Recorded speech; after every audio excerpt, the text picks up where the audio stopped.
Today, we have the honor to have Karen Kramer and Isa Rao. And so I'm just going to briefly introduce them. They're both like researchers, filmmaker, artists. It's really hard to put them in a box, really. But Isa Rao is a filmmaker and a cognitive neuroscientist based in Glasgow. She is the director of Crannog, a short film that was produced in 2018 and that we republished in our most recent volume. Isa is also currently working on her first feature documentary, which focuses on the life cycles of the Kazakh fishermen and the fish they're trying to catch. Karen Kramer, on the other hand, she's a multidisciplinary artist currently working in London. She is the director of The Eye That Articulates Belongs on Land, a film produced in 2016 and which is also now part of our fourth volume on death and grief. And Karen is also the author for the accompanying article on our volume, which she wrote particularly for our publication of her film. So welcome both of you and everyone who's joining us today. It's a real pleasure to have you here. And I'm just going to let you introduce yourselves and your projects a little bit on your own. So maybe we can start with Isa. Sure. Well, thanks so much for having me. Crannog came about in 2017, 2018 as part of the Scottish Documentary Institute's Bridging the Gap scheme. It's this really, really great short documentary scheme for filmmakers in the UK. And every year they publish a theme and then you apply with your protagonist, with your story. And in 2017, the theme was love. And that made me remember a conversation I had with a woman called Alexis a few weeks before, where she had told me about the animal hospice that she runs and the really close, loving relationship she has with the sheep, with the pigs, with the chicken, with all these animals that, I had never been close to really.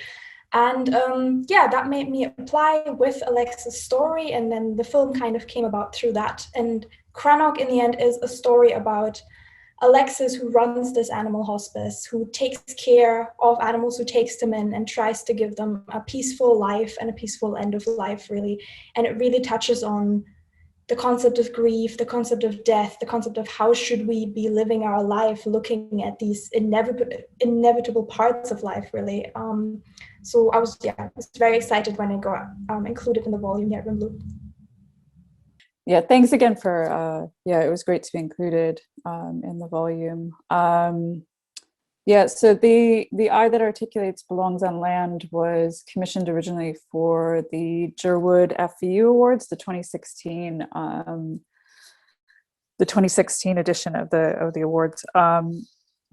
It loosely, kind of the narrative in it, we are tracking a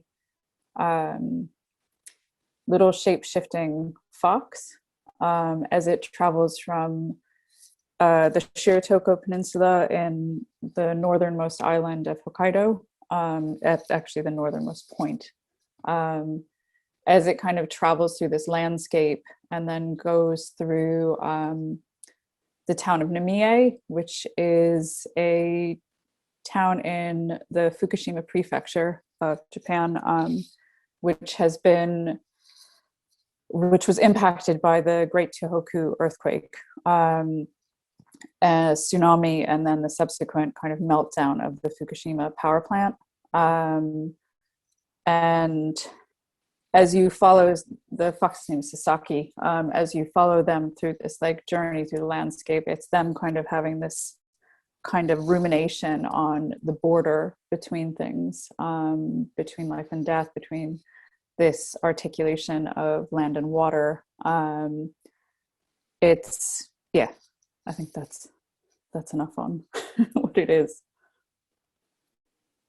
I was just wanted to ask you if you could speak a little bit about your research work. What is your focus and how is it linked to your creative processes? Research for me is, I don't have like a really, this is one of the reasons I'm an artist, is because you can be like completely promiscuous with subjects. It's one of the only places you can do that. You can kind of collect and grab from sort of everything. I definitely have a bent towards, kind of contemplating this land-water divide.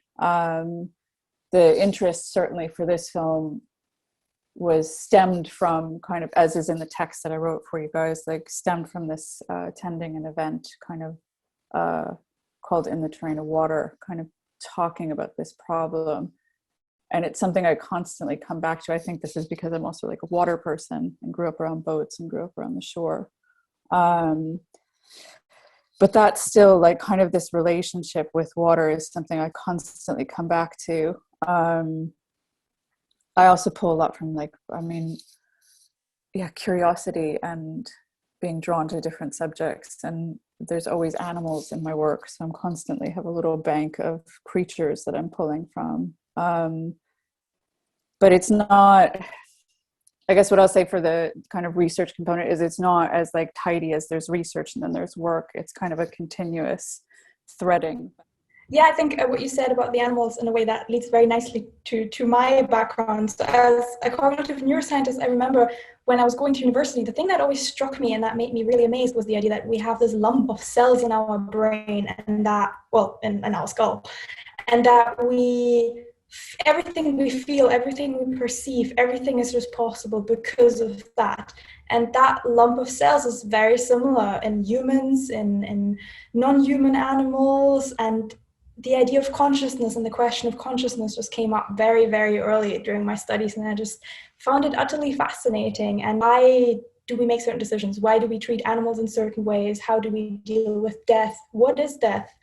What is a person? All these giant questions. And while research in cognitive neuroscience gives you a nice biological perspective on things and really triggers that, or it can trigger that awe and the wonder about how, something so simple can lead to this rich experience of the world, I feel documentary allows you to actually feel it, to go out into the world, to expose yourself to these situations where you just feel life as something richer and deeper than you would just in your own world. So in a way, I think for me, the research work in cognitive neuroscience that I've done was just the basis from which I started exploring.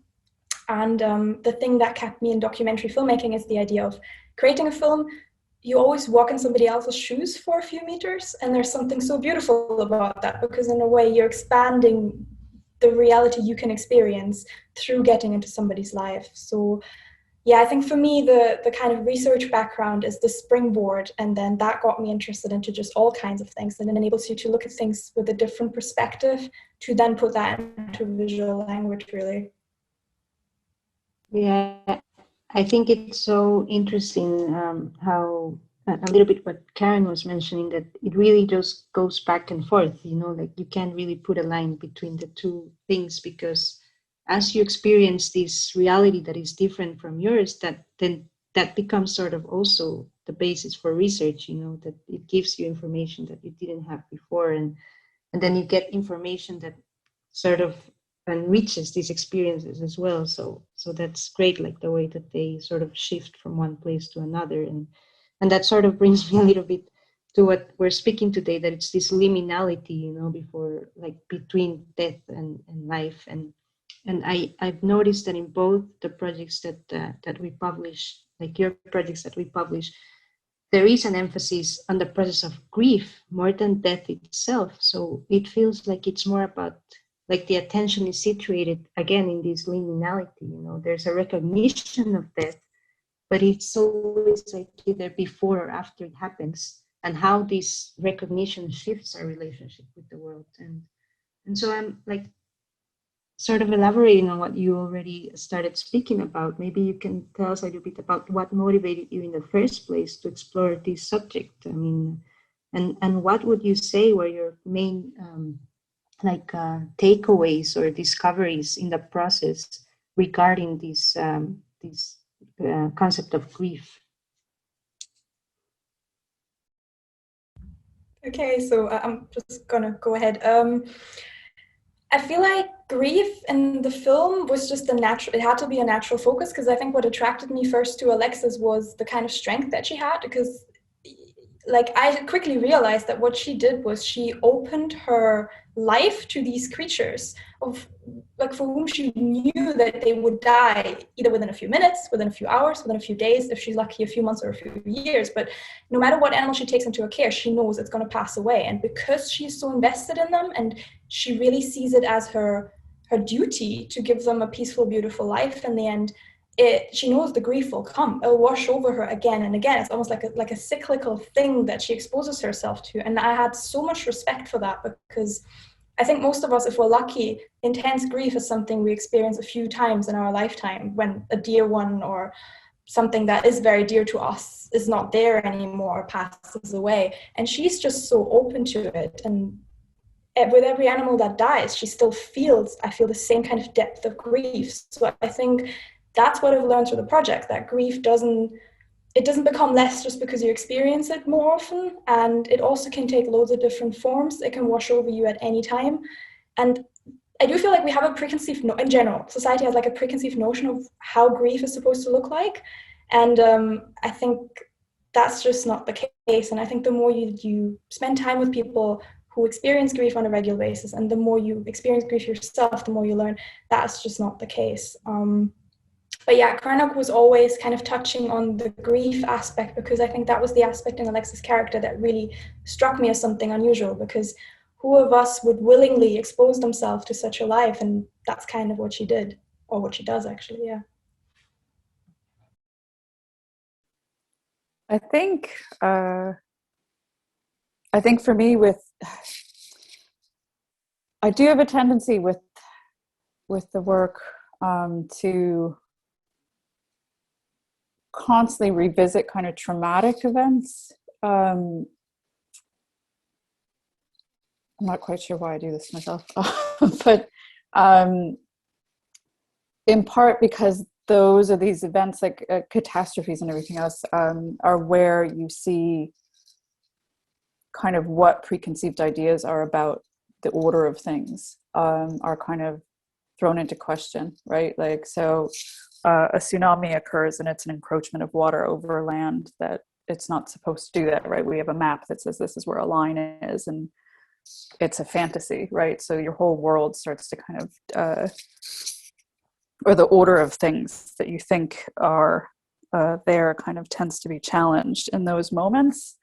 So there's like this fracturing of reality, and then what I see is then like reassemblages that happen afterwards. And I think this is, I mean, in the text that I did for this, for the issue and stuff, is like weaving in kind of personal grief with it, because I guess it kind of mirrors this. I mean, this would be kind of like almost like a grieving process, or how I see a lot of grieving processes is this thing of like something traumatic happens, you fracture or atomize experiences, and then you reassemble them, if that makes sense. Like the mind kind of reorganizes itself. So yeah, there is like a grief to each of the projects. Yeah, I don't know if I'm being very clear on that, but like it kind of it comes up again and again and again. I don't know exactly what I'm on about with that, but like maybe it's grieving like an idea of the way that you think something should be organized, but that it's continuously challenged. Again, it's not, yeah, it's not a clear distinction between like the practice and kind of the practice and the research, essentially, like they mirror each other. Mm-hmm. I think this concept is so interesting, what you're speaking about how things sort of like reorganize themselves, because it's I think both of your projects talk about these. Your projects like work on grief on very different scales, because Isa's is very like personal, intimate, is focused in one single like character, and Karen's work is like working with this like massive event, that like, as you spoke, like very traumatic, very catastrophic, in like very large scales. But they both speak about this reconfiguration that the recognition of death brings to life, and I think this is very interesting. That it really, like, if we dare to look into death, it just changes life, how we live life and how we relate also to the spaces around us. Because I think Isa mentioned something very important, and it's that grief doesn't come only from death of a person or death of another being. You know, it just comes in many shapes. Like it's more about loss, and so if we expand this concept, let's say, of death, then it just, or grief, or where it can come from or how it can look, then it just changes our relationship. And I'm curious to ask, because even though like your projects have many differences in the treatment and in the topic, in the end there are a lot of common points, and one of them is that like I would say at least that they can both come under the big umbrella of creative documentary. And again, because for me this is like a very broad space, you know, and so I'm wondering, where does film come in all of this? Why did you choose to address your project through moving images, through creative documentary? Was there something particular about this language that offered you to explore this subject, these particular subjects that you were treating? Karen, do you want to start with this one this time?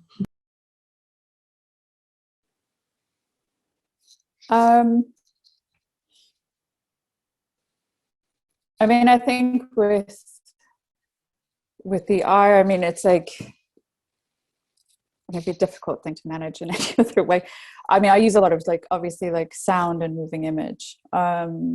It's, to me, it's a thing that's like, I mean, we talked about this briefly before the conversation started, that I kind of tend to see these things as just kind of elaborate fictions, that the reconfiguration of things occurs.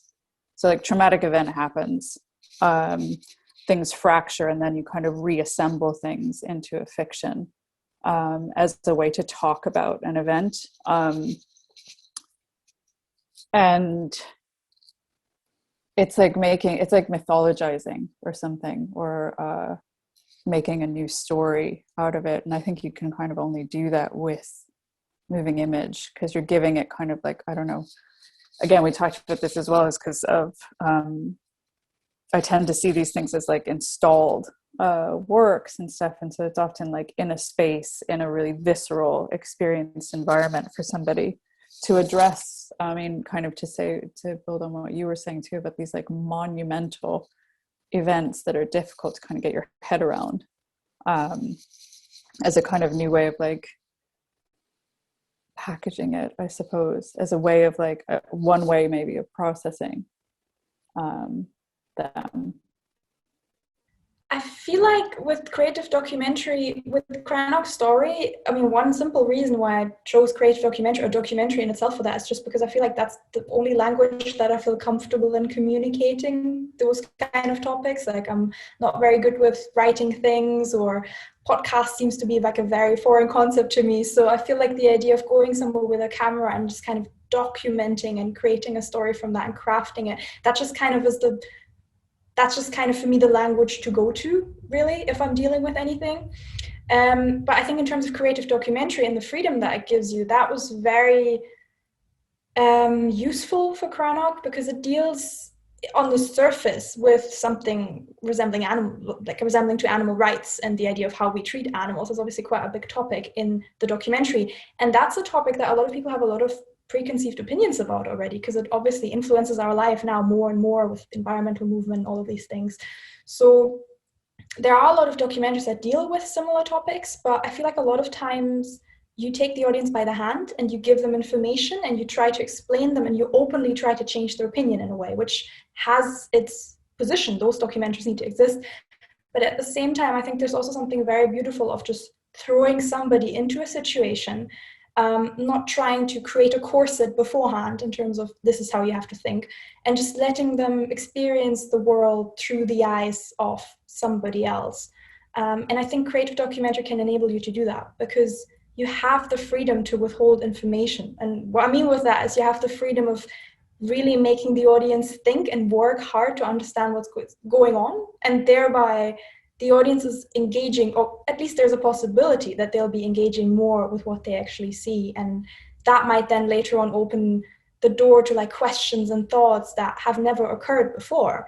I feel like in a way it's like a very similar thing to like when you have a really intense dream. Like, you have no idea this dream is coming. You have no kind of concept of what has been happening, but you will deal with the fallout maybe, you know, days later still. And I think that's what a good film should do.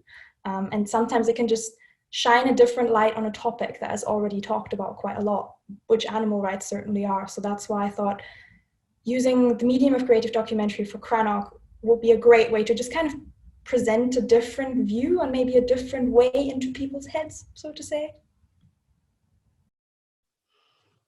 Definitely, and I think both your projects have do that. That it's very powerful. I loved how you put it. That it gives you the freedom to withhold information, and it's the fact that when both of your projects give very little context as of what's going on. You know, like well, maybe in Karen's case, there's the text as well. But at the same time, if you dive into the film, you don't necessarily get all the information of what happened there, or you don't get all the information of this whole big topic about human animal rights.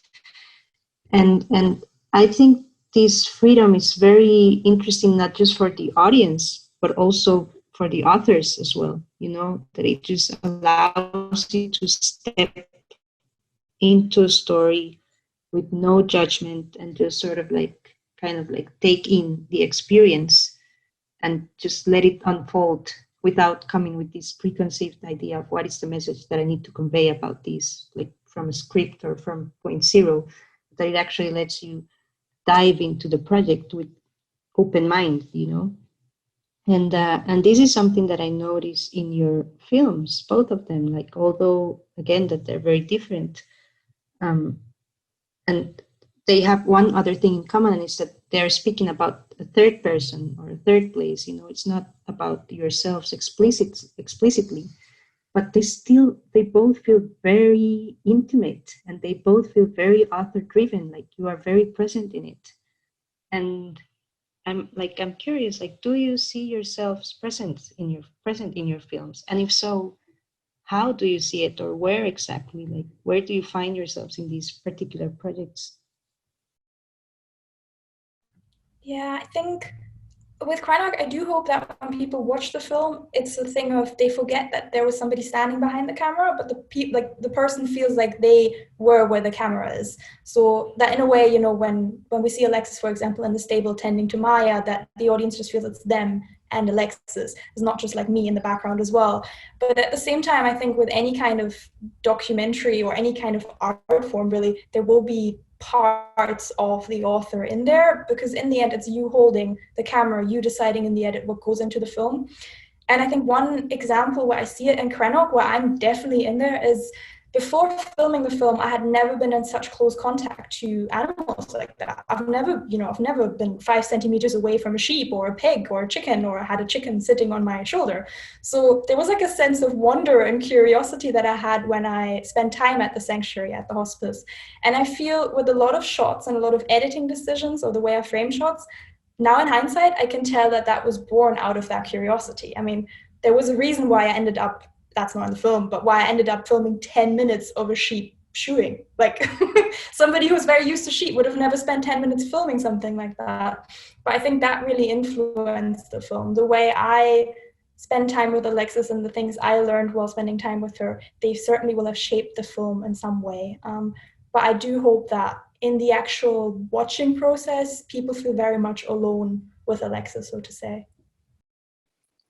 For the eye, I think the thing for me, like where I guess like I'm most present, is the deliberate taking of an event that is mostly known in the West for this radiation fallout, right? This radioactive event, and deliberately skewing it to refocus back on kind of a water, the event, this massive event that killed over 10,000 people. Do you know what I mean? Like, that's not explicitly addressed in the thing, but like the West's preoccupation with the radiation was something that bothered me. And that was like, I think that's the big thing in it, is the refocusing on this treacherous divide between land and water, and away from this kind of sensationalized, like people in plastic suits and everything, and like Geiger counters, even though there's allusions to alarms and everything else in it. It's definitely trying to refocus on, like there's a lot of lingering in that town, which is, it's never going to come back. Like the town of Nimiye is locked in time. No one can ever really live there again. It won't be safe again. So it's not just the loss of life, but also, which I feel like would be inappropriate to talk, like that's hard to talk about, that level of death. But you can certainly feel the presence of a loss of a way of life, of a small like fishing town, in that. So that was, I think that's the big like me in the film, is that deliberate push away from that. I feel like there was a review I got at one point where there was somebody saying something about they were treating Sasaki the fox like it was me talking, which is really funny. Like he's not a fictional character that I've written. He's definitely not me. But he embodies a whole bunch of other like kind of like some of his language and stuff is lifted from survivors' accounts. It's lifted from nuclear people who were affected by the atom bomb. So yeah, I guess maybe it's more in the framing of it where its presence is. I think I can also see it like from listening to your answers is I just realized that there's another topic that is present there, and it's this idea of shape shifting. Because as I was listening to Isa, it's like at first it's her who's behind the camera, but then she's expecting this space to be filled by other minds and other experiences, and so like there's this shape behind the camera that can shift to other sort of like experiences, because again it's so open and non-judgmental. And the same happens with Karen's film.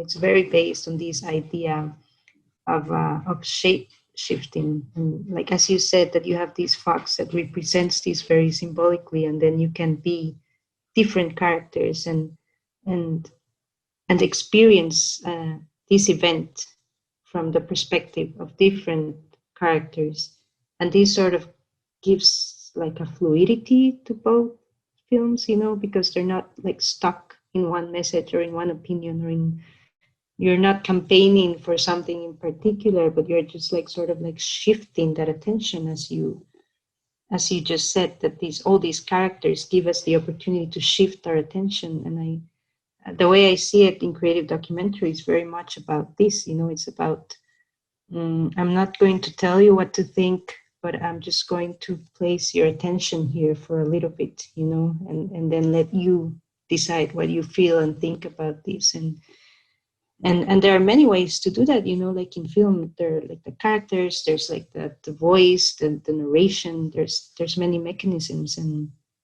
But one that comes into the format of our magazine is also text.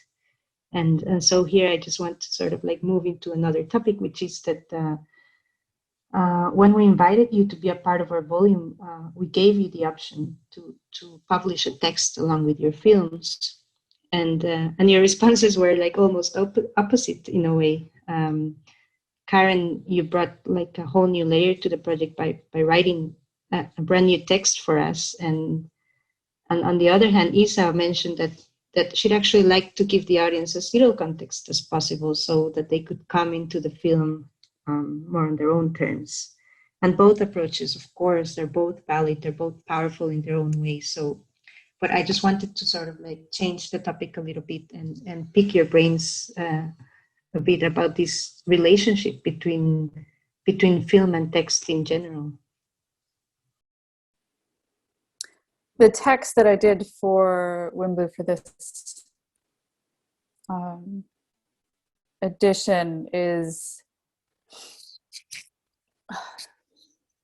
it's very much related to what's happening kind of now in my mind, and like revisiting this film afterwards, and then basically dropping the fragments, if that makes sense. Like it's written in vignettes, right? Like small vignettes that some occur out of time, right? Like, so it's before the things that lead up to the film. So maybe at first it looks like it's going to explain the context of the film, but then we jump around quite a bit. So it's like a little jog through slightly traumatized mind about what's going on, and like to revisit the film, and to, again, maybe this thing of not giving somebody like kind of a hand, giving people, I mean, I know they're concrete memories for me, or events or facts, but the way you navigate those will be quite up to you. Like there's no conclusions really drawn from it. It was meant to be kind of a series of scenes or something, almost, some of which are quite, they're all my memories, but it's all, some are quite intimate to also like what's happened with COVID. I was going to say too, with like writing, this is really different and it's quite new to me. I haven't done a lot of writing. I've done a lot of writing over the last year, but not something nothing that's really published yet. It's a lot of recording, kind of things as we're all kind of stuck in this weird limbo. When I write for the films themselves, so like the dialogue and stuff that's happening in them, I don't do that ahead of time. I do it in the edit too, which I don't think is the way everyone works. So there's quite a difference between the two things. It's I mean, it was great to have the opportunity to do this for the publication, just because it's a new way of working for me. Yeah, we'll see what if it's something that I carry on with or not. Yeah, I think for me it was because I have a really strong protagonist in Crannog. I mean, Alexa is just this, in the film, she's the center of the film. She's this towering character in a way, I feel, because she lives such a different life from most of us. So I feel like whenever I describe the film, also, you know, if it's vocally describing it to somebody before they watch it, I try to say as little as possible, because I've realized with time that the more I talk about it, the more I'm giving people this corset of what they should be thinking. And that repels some people, because I have a certain relationship with Alexis. I see her in a certain way. I see the film in a certain way. And that will always be reflected when I write about the film, because first they get this big chunk of what's in my head. And then in a way, in an indirect way, they get this big chunk of what's in Alexa's head. And I feel like that's a little bit too much, because she is an activist. She is a very, despite, you know, being very little voiceover in the film, I feel like you get a very strong sense of what her morals are, what she thinks is important in life. And I always feel like when I write about the film and talk too much about it, there's a bit of meddling, and I don't want to meddle, because I do feel it might repel people, in particular maybe people who are not as open to her way of life and her morals and her thoughts. I think some people might get actually repelled by that. So it's a bit of a loss of control, because I feel like the initial reaction is always, okay, I want to explain what I wanted to say with this film, or how this film should feel. And then I always have to just rein myself back in and be like, no, just let it go. And just let people experience it in their own way. But yeah, I think that's definitely based on the fact that Alexa's opinions and Alexa's views are so indirectly strong in the film, and adding mine, I think, would be it'd be a bit too much, probably. Yeah, I think it's a very interesting and endless topic, because it's not like you have a right answer of should there be text or shouldn't there be text. I mean, it's always it depends on the project and what the project is calling, but it also depends on the context, you know, that maybe a project that some years ago didn't need a text, like maybe today it makes sense to bring it back with this other layer. So it's so dependent, you know, on what the project and the context and what the platform calls for it too. And this is something that we are constantly working on in Wimblu, you know, is that how do different projects live in our platform, you know, because sometimes we're publishing things that like in your case were done 3 or 4 years ago, and then we're just like bringing them back to life in this new complete context. And this at the same time brings me to the last question I had for you today, that and here I'm just trying to wrap it all up together, and I was hoping you wouldn't mind like speaking about or speaking more personally about your own processes of grief in the times that we're living, be it on a personal scale or on a planetary one. You know, like I would dare to say that although your projects are now several years old now, they've become very relevant in the context that we're living. You know, that this sort of recognition of death is so present at the moment again. And so they've come to resonate stronger, I think, your projects, when I see them like in our volume, or when we decided to like invite you, it was because of these, because we thought like, well, this is so relevant at the moment. And so maybe to close, you could like reflect a little bit on how, on both your films and your personal experience of grief in the current context, if you don't mind. Yeah. So I think through the film, I was kind of confronted with the question, well, not with the question, but with thoughts about grief and how does grief fall into the context of like wider society? Because relating to Alexa's grief, that in a way is a grief that a lot of people won't understand, because she is grieving for something that other people wouldn't grieve for. So in a way, there's almost like this, how to say, it's almost like society or some people in society will look at it and be like, why? This grief is not warranted. There's no why. It doesn't make sense. And I feel like now we live in a time, so in a way, grief is something very personal. And for Alexis, in a way, it's even more personal, I feel, because her grief is something that not everybody would understand.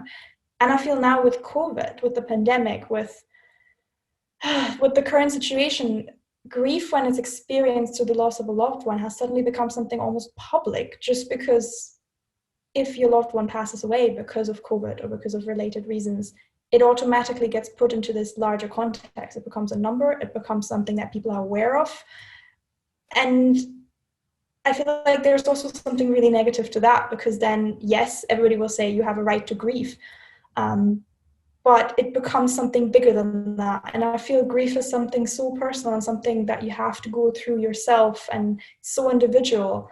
I think it's a very difficult situation to be in right now if you're experiencing grief that directly through the pandemic. For me personally, I've lost someone before the pandemic, so I feel like I have that direct contrast between my grief was a very personal individual thing and I could do it in my own time, and I'm still doing it in my own time, and it was very unrelated to these big events. And I think that will feel possibly very different from actually experiencing grief within those times that we currently live on, related to this thing that is influencing all of our lives.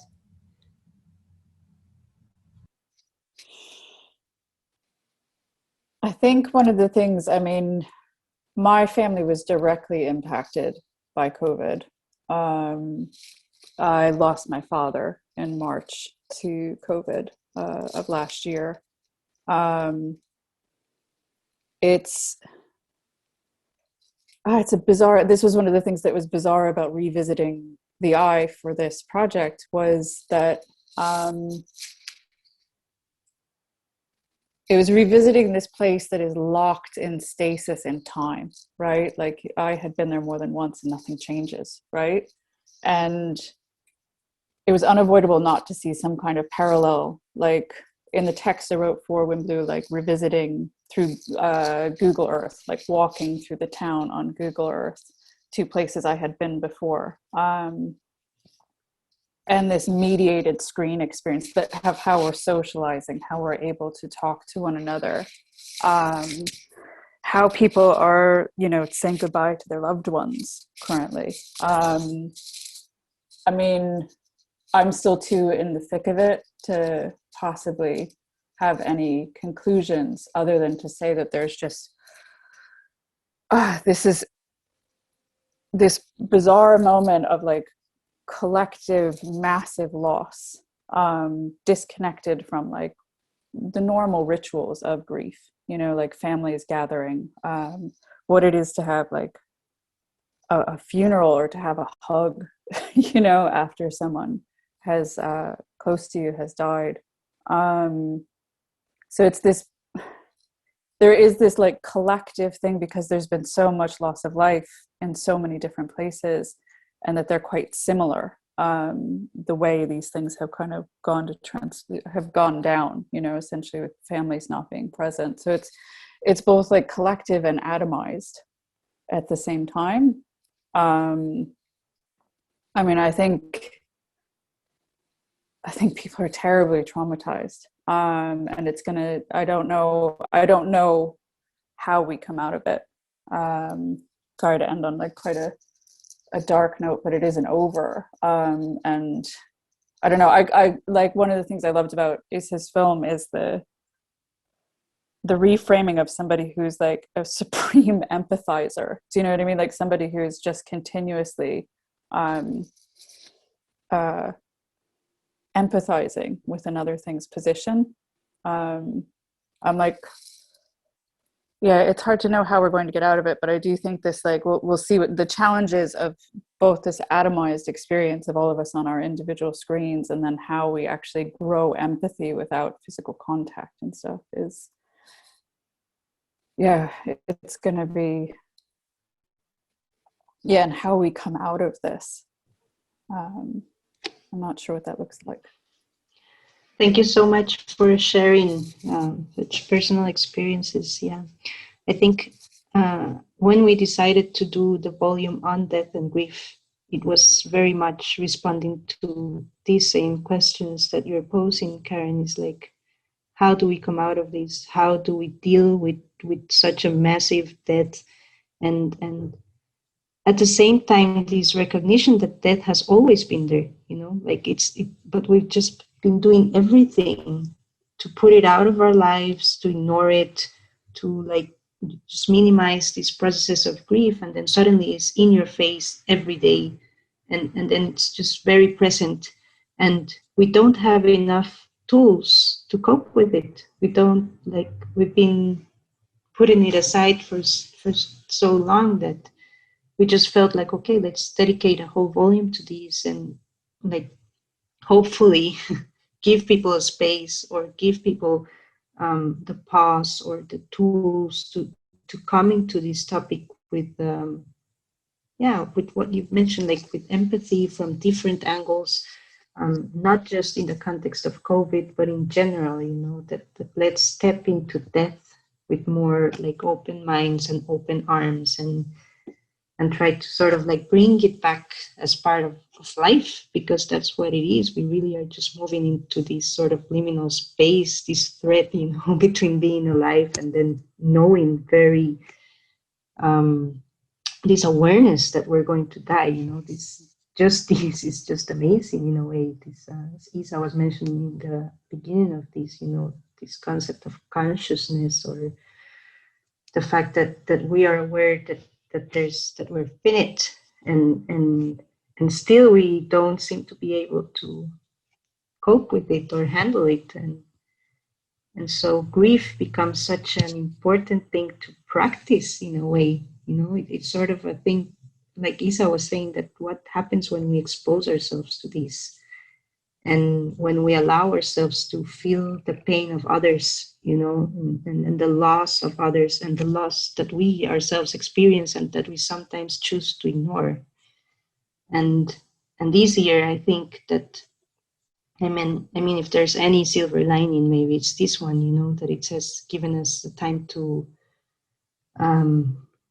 sort of rethink life and priorities, and bring death back into the conversation. So I think this is also a really nice way to close our encounter with the authors, in a way that we leave these questions lingering there because they're not answered yet, but we still need to work on that. And I'll just open the floor to questions. Feel free to open your mic and participate, or if you don't feel comfortable speaking to the camera, you can put them in the chat, and we'll address them there.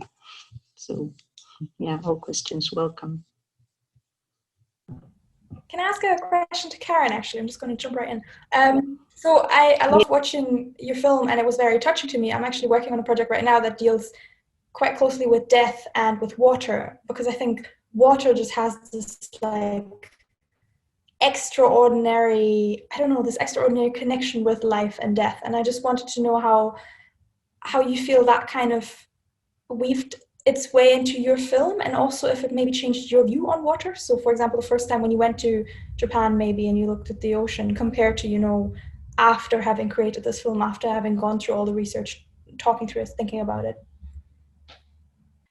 I grew up in a coastal town and grew up on boats, and like have extremely warm, fond memories of the ocean. I'm quite interested in this subject of like divisions between land and water and who says where that is.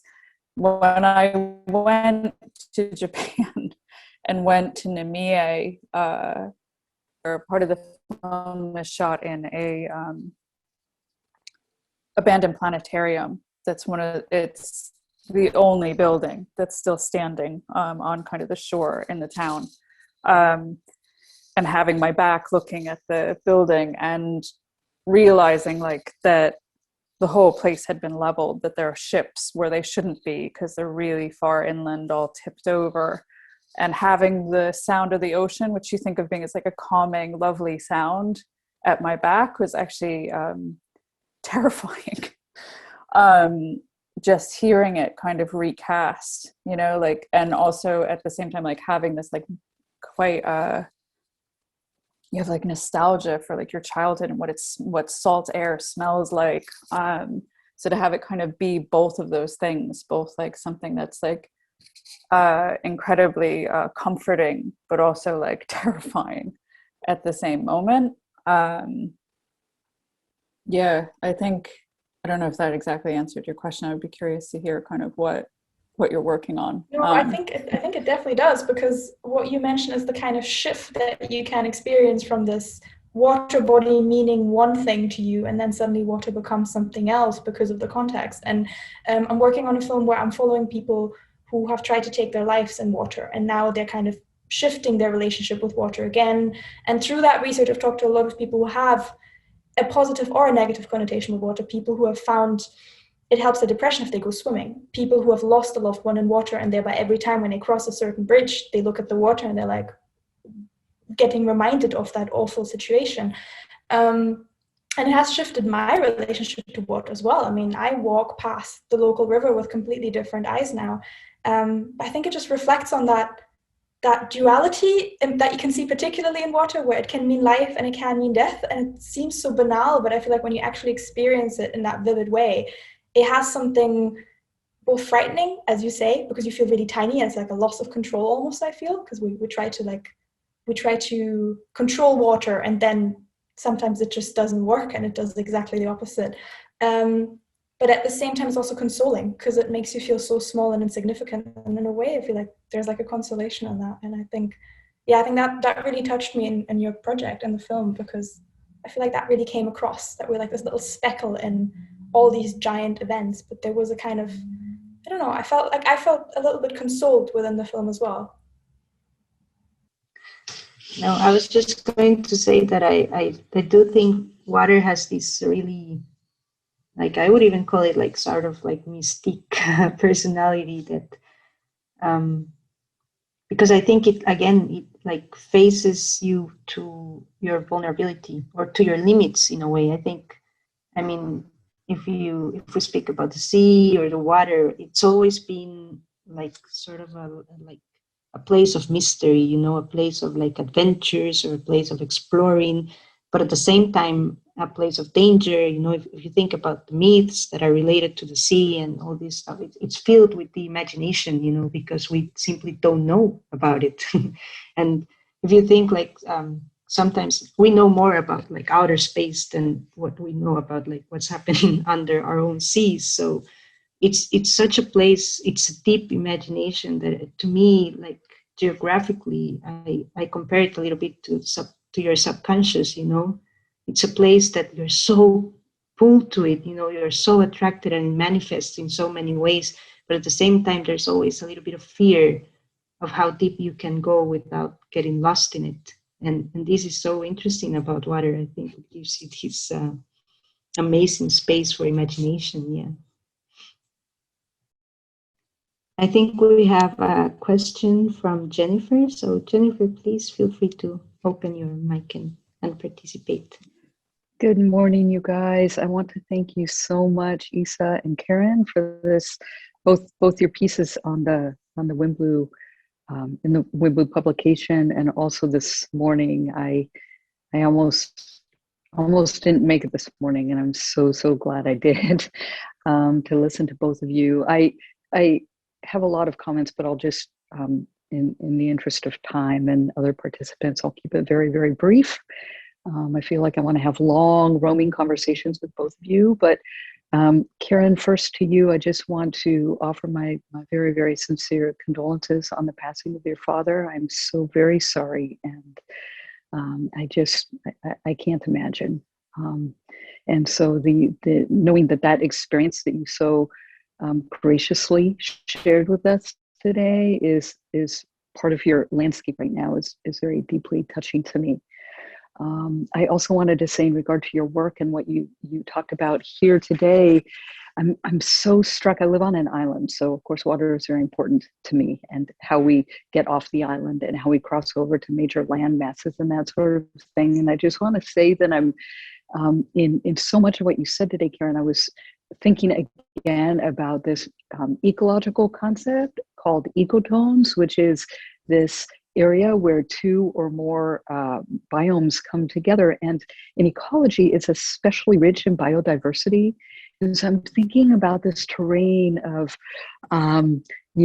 water going where we think it's not supposed to go, crossing boundaries, like in your example of a tsunami, and where is the richness in that? So my head is just going off now in some directions with that. So I appreciate you for bringing that idea up. And Isa, I just wanted to say very quickly to you that I've been a long time hospice volunteer. So of course and we're animal rights people in my household. So your piece also was very touching. And I was so struck by what you said today about how words, that in your films and the shots and all of those things, that the images kind of speak in a way that you might not find words for. And as an author, I mean, I'm forced to find words for things like grief and concepts like death and very painful, hard things. And so I just so agree with you. There's something so evocative about the image and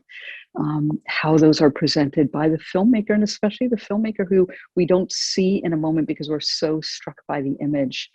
I have so much more I want to say, but anyway, thank you both so much. It's been really rich to be here with you both. Thank you, Jennifer. I'll give Karen or Isa, if you want to respond to Jennifer's comments, please go ahead.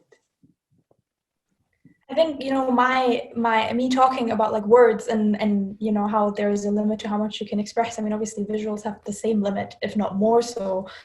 I think for me, it really just comes from a place of like, I'm not very comfortable with a keyboard and a pen. So yeah, for me, it would always be kind of the camera to look at things. But I think, especially with issues where you have to change people's minds, it's great to attack from all sides. So, I think that's what we need to do with any kind of issue. I feel like we need to really get in there and make people question their actions, etc. The more we can attack from all sides, the better. So, yeah, we need writers. I was just thinking about the thing with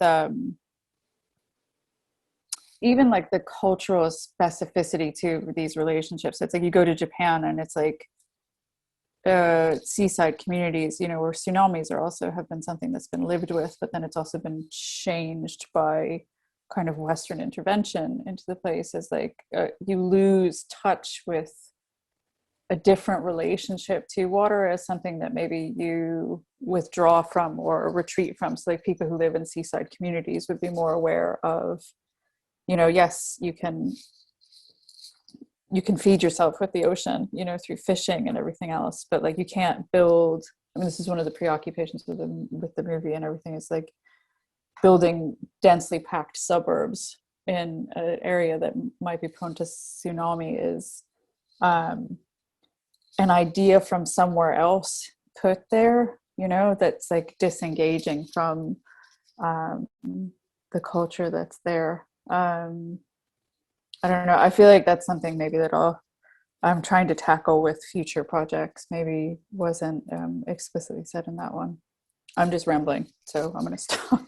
No, I think that's so interesting. And I was just going to mention about this concept of the boundary that, actually a couple of years back, I worked on a project about a marine national park here in Costa Rica. And I was very much exploring this concept of how, because they do it like this, they put a line around the sea and that's where the park ends and that's it. And then now with global warming, then the water is completely defined, these limits, it's like putting down like the sticks they had put at the beach where the park supposedly ends, and then water is just running over them. And the very interesting thing is that, as water comes into the land, it also starts like to occupy people's imaginations. And I just sort of started asking people like, what do you think will happen here? And then you can see that there's this very presence. What do you think will happen here in the future? And everyone would answer like, well, actually, I think water is just going to cover over this, and then you sort of see that these boundaries are like are trespassed, not just geographically, but also like in your mind, like they just start to occupy your mind in a different way. And I think this is so interesting about like what I was saying before about water, it completely defies any certainty that we as humans have sort of like built these fictions of certainty. You were speaking about these, Karen, before, and how after water comes and defies them, we rearticulate them into a new fiction that gives us certainty, because we have so much trouble with embracing uncertainty. And again, I think moments of grief forces you into uncertainty, and I think this is what's so powerful about inhabiting these moments of grief, is that it's, for a moment, everything is sort of like comes into question. And I think water sort of has the power to do the same. Yeah, it's like a loss of control, isn't it? Like I feel like personally, I think the part of grief that I learned about was the idea of loss of control. We're so living our lives, we're in control, we feel like, we're going to do this A, B, and C, and this person's going to be with us forever, and then suddenly smack, they're gone. And you really are confronted with the fact that life is futile, like we don't have any power in this, people can just be gone, and there's nothing you can do about it. And with water in a way that's the same, isn't it? It's like a lack of control. All we can do in the water is try to swim or use our motors or float, but it's not like we really have a grasp over that medium. And if you ever see violent water, you are aware of the fact that you're just this tiny little creature, and there's this greater power, namely water. And I feel like there's such a resemblance to that loss of control that you feel when you're exposed to something greater like water, and the loss of control you feel when you're exposed to death, because it's also just washing over you. And I feel like water, words related to water are being used quite a lot when people talk about grief, the kind of waves, and it comes in waves, for example, and the cyclical nature of it, and it washes over you. So in a way, it's quite funny how the language mirrors a little bit what we're talking about. Yeah, completely. It gives you like a very powerful metaphor to understand it. And I know, Karen, this is something that you speak about in your text and in your description of the film. You talk about the forces of life, like the bigger forces of life and geography that play in our lives as well. It's something very present in your project as well. Can I actually ask a question, Isa, or maybe it's a bit of a comment, but it's kind of related to what you were just talking about this like uncontrollable force. When I was in Crannog, I forget her name again. Alexis. So she has the bit where she talks about this like it's like a near death, like she had an illness or something, and that she was possibly going to unexpectedly die. Do you think there was something to her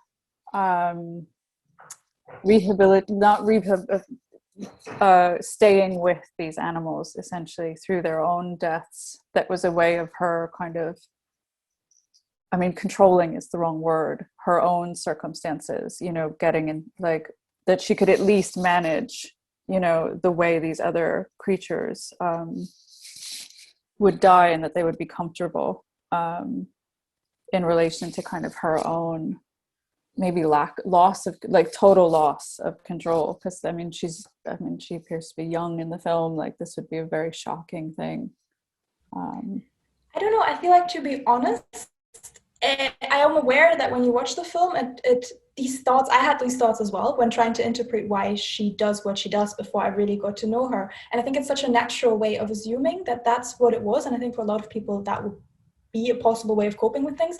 But the reason why she is doing what she's doing, according to her, is because she lost a dog through a very sudden situation. And that, I think, that's where the lack of control came from. But again, it was focused on something outside of her. So it wasn't the focus on herself, but again, on something outside of her.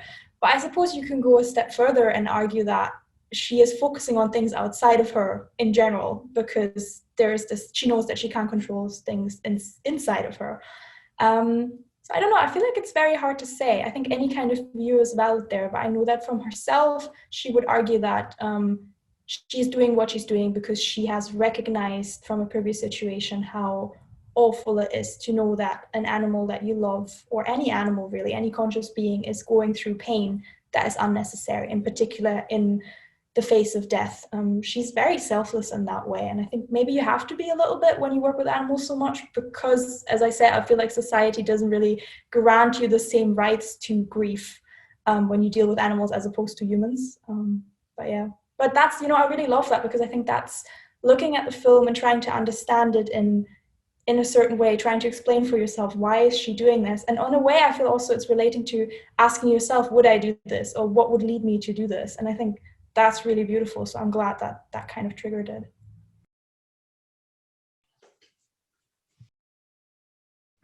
I think I just kind of want to thank everyone for being here. I mean, digitally, but that's the best we could do right now. Thank you so much for having me. It's so lovely chatting and being exposed to your work, Karen, and just reading through the volume, and just, the curation was really lovely. And to be included in that was really great. But yeah, thank you so much for having me. It was a pleasure to be here.